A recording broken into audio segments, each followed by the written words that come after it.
আজকের আমার ভিডিও গোলাপ ফুলের গাছ নিয়ে। আপনারা এখানে দেখতেই পাচ্ছেন ছোট্ট গোলাপ গাছটিতে কত পরিমাণ এবং কত বড় সাইজের ফুল ফুটেছে। ফুলের ভারে কিন্তু ডালগুলো একেবারেই নুয়ে পড়েছে।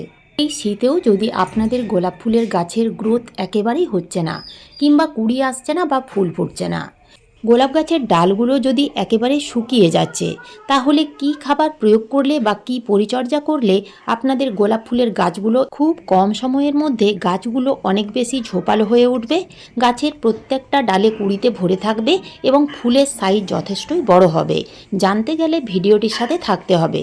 কেননা আজকে আমি এই ভিডিওতে এমন কিছু গুরুত্বপূর্ণ টিপস আপনাদের সাথে শেয়ার করব এবং এমন কিছু খাবার দেওয়ার কথা বলবো, সেই খাবারগুলো যদি আপনারা ঠিকমতো প্রয়োগ করতে পারেন বা টিপসগুলো যদি ফলো করতে পারেন, তাহলে আপনাদের প্রত্যেকটা গোলাপ গাছের বৃদ্ধি এত সুন্দর হবে এবং প্রচুর পরিমাণে নতুন নতুন ডাল গজাবে, গাছের পাতা সবুজ থাকবে, গাছের প্রত্যেকটা ডালে কুঁড়িতে ভরে যাবে এবং ফুলের সাইজ যথেষ্টই বড় হবে।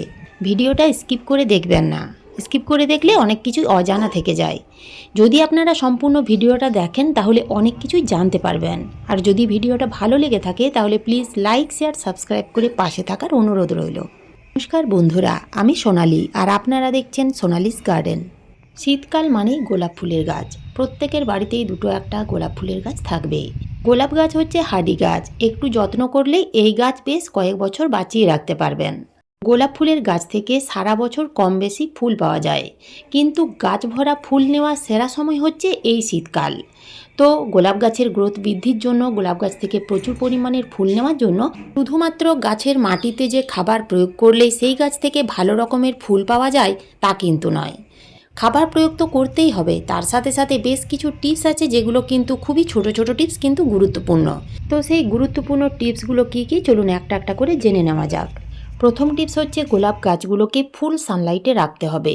যেখানে সকাল থেকে সন্ধে পর্যন্ত রোদ থাকে সেই রকম জায়গায় টবগুলোকে এনে রাখতে হবে। ছায়াযুক্ত স্থানে গোলাপ গাছ রাখলে কখনোই সেই গাছের বৃদ্ধি ভালো হবে না এবং সেই গাছ থেকে ভালো রকমের ফুল পাওয়া যাবে না। এছাড়াও বিভিন্ন ধরনের সমস্যা দেখা দেবে, যেমন কুঁড়ি এলেও সেই কুঁড়িগুলো কালো কালো হতে থাকবে, গাছের ডাল শুকিয়ে যাবে, এছাড়াও পাতার মধ্যে ছত্রাকের আক্রমণ বাড়তে থাকবে। তাই গাছগুলোকে হেলদি রাখার জন্য, গাছে প্রচুর পরিমাণের ফুল নেওয়ার জন্য গোলাপ গাছগুলো রৌদ্রে রাখুন।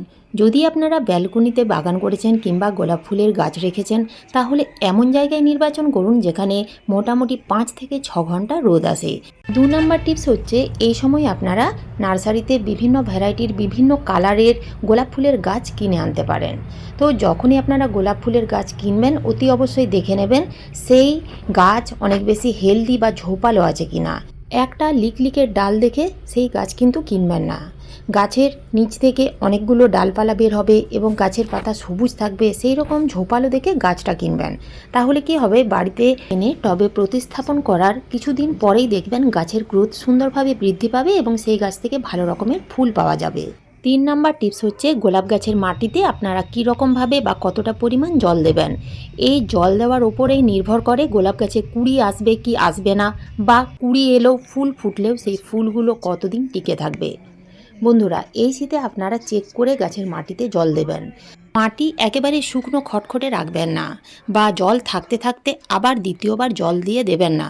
যখন দেখবেন মাটির উপরিভাগ শুকিয়ে গেছে, অর্থাৎ মাটি একটু আঙুল দিয়ে চেক করে দেখে নেবেন, মাটি যদি আঙুলের মধ্যে লেগে না থাকে তাহলে আপনারা জল দেবেন। অর্থাৎ মাটি সবসময় একটা স্যাঁতসেঁতে ভাব রাখতে হবে, তাতে গাছে ফুল ফুটলে সেই ফুলগুলো কিন্তু অনেক দিন টিকে থাকবে। 4 নাম্বার টিপস, অনেক সময় দেখবেন গাছের মাটিতে খাবার দিচ্ছেন, সমস্ত রকমের পরিচর্যা করছেন, কিন্তু সেই গাছে না কুঁড়ি আসছে না ফুল ফুটছে।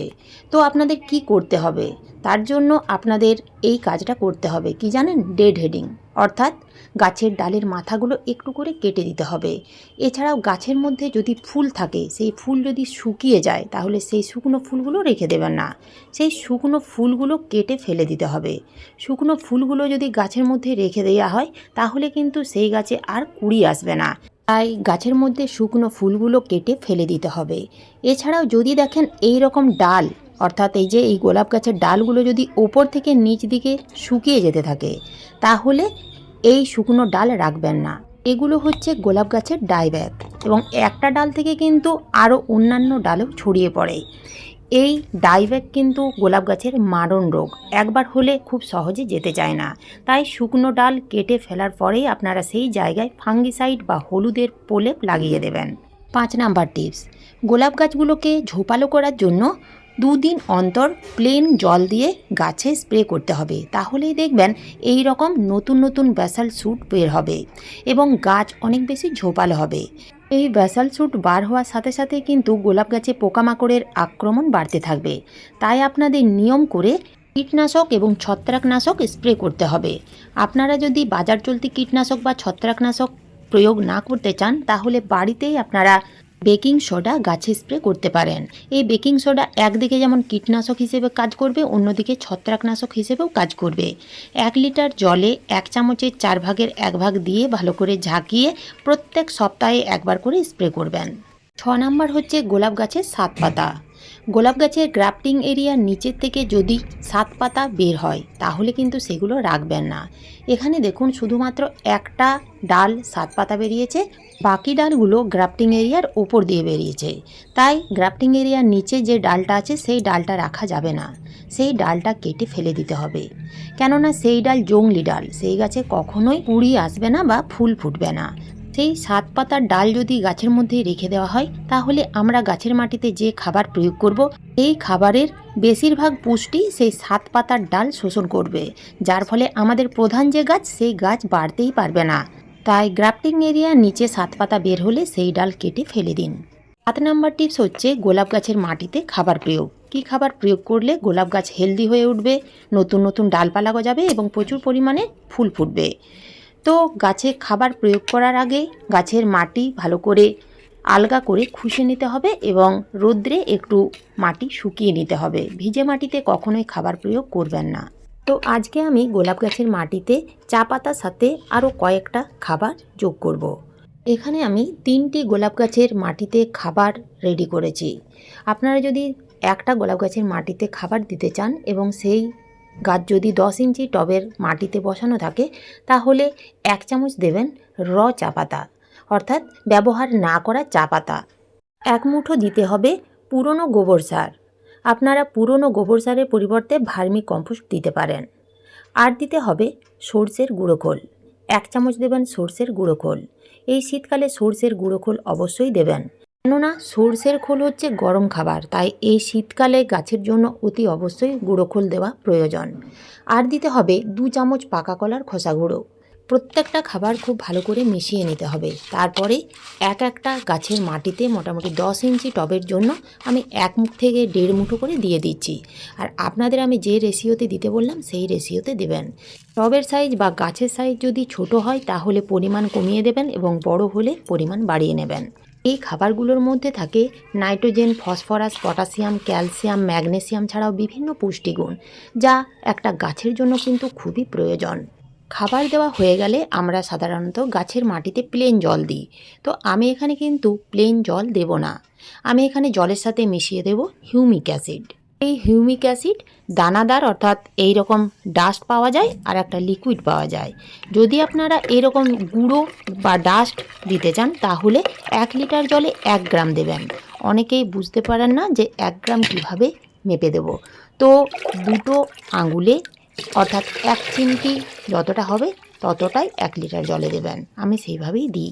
আর যদি লিকুইড দিতে চান তাহলে 1 লিটার জলে 1.5 থেকে 2 ml মাটিতে দিতে হবে। মাটিতে ততটাই দেবেন যতটা পরিমাণ লাগবে, অতিরিক্ত দিয়ে নষ্ট করবেন না। মাসে একবার দিলেই হবে। হিউমিক অ্যাসিড গাছের জন্য ডাক্তার, কারণ গাছের খিদে বাড়ায়, মাটিকে উর্বর করে তোলে, শিকড় বৃদ্ধিতে ও মূলের গ্রোথ তৈরি করতে, খাদ্য উৎপাদনের ক্ষমতা বাড়িয়ে তুলতে, গাছকে ভেতর থেকে শক্তিশালী করে তুলতে পারে, এছাড়াও ফুল ফল বৃদ্ধিতে সাহায্য করে। যদি আপনারা এইভাবে সামান্য একটু পরিচর্যা করতে পারেন এবং এই খাবারগুলো যদি প্রয়োগ করতে পারেন তাহলে কিছুদিনের মধ্যেই দেখবেন গোলাপ গাছের আমূল পরিবর্তন ঘটবে।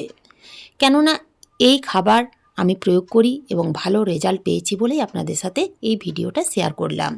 তো আজ এই পর্যন্তই, ফিরে আসবো অন্য কোনো নতুন ভিডিও নিয়ে। সাথে থাকবেন, পাশে থাকবেন। ধন্যবাদ।